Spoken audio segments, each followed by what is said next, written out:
Hi, I'm here with Ruth Vanderlist again in the Potter Library, and we're looking this time at how to search ebooks. So over to you, Ruth. No worries. Thanks, Vince. All right. So as you can see, we're on the Moodle homepage at the moment. Just make sure that you're logged in here at the top right.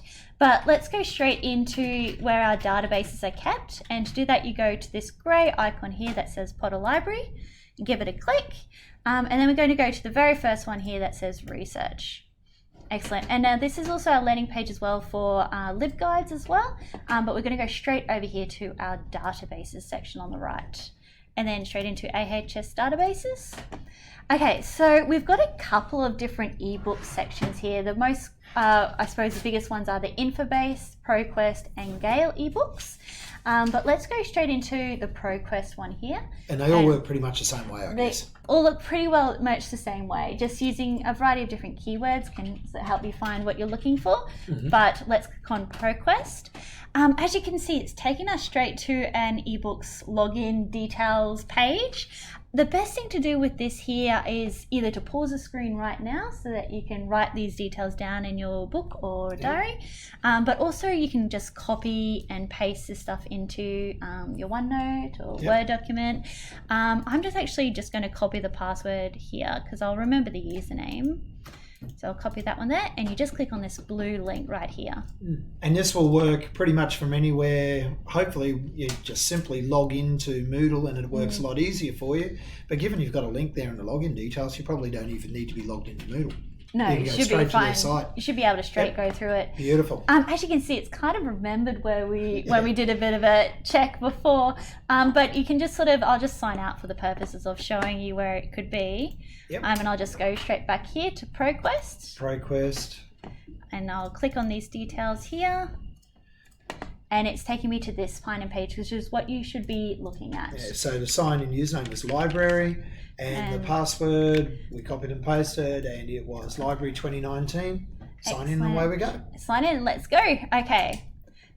So when we're here in search ebooks, we can search by the title, but we can also search by if there's a particular author that we're looking for. And subject. And subject as well, absolutely. So shall we try? Well, we know John Mason is an author who's fairly reputable on the Cold War. You've seen we've done a bit of a check of him before. We know what's going to come up. So just to show how it works, put his name in, search. You've got an author on the Cold War. And here it is straight away. What a surprise. It's almost like someone had done this previously.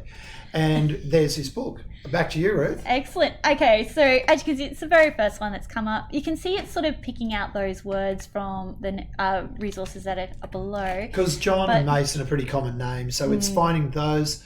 But that's all right. Let's go to the one we've set up previously, the Cold War book. Yeah, excellent. So if we could just click on this blue title here.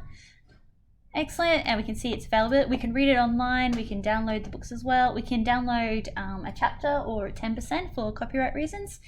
So you can click on that bit there. So can we download the whole book? You could probably read it online similar to what we do when you borrow an ebook like from the library. But like that. But what you can do as well is you can add this to your bookshelf if you wanted to. So basically when you add books in, it's kind of like browsing and I suppose shopping in a way, in a sense, and you can put things into there to have a look at later. And you can also again cite this book, so if it's a resource you want to use, you can just click on cite book. Again, girls, with when you're referencing, you need to use the APA 6th edition, and that's pretty close. And there's a really good thing to do here, by the way. I would check, just when it's done in an automated way, I'd check what's there. Notice that just because they did it for you didn't mean they didn't make mistakes.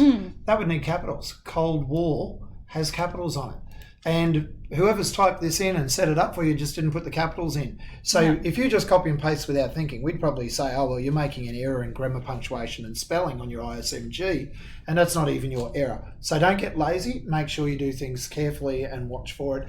And there's probably other details like publishers and so on that we would normally expect to be in there. Absolutely. So don't take the shortcuts all the time. Always think about what you're doing. The best reason I suppose to use this site one here would be just so you can come and find it again. If you ever lose it, you've got that detail there. It's like writing a little note to yourself.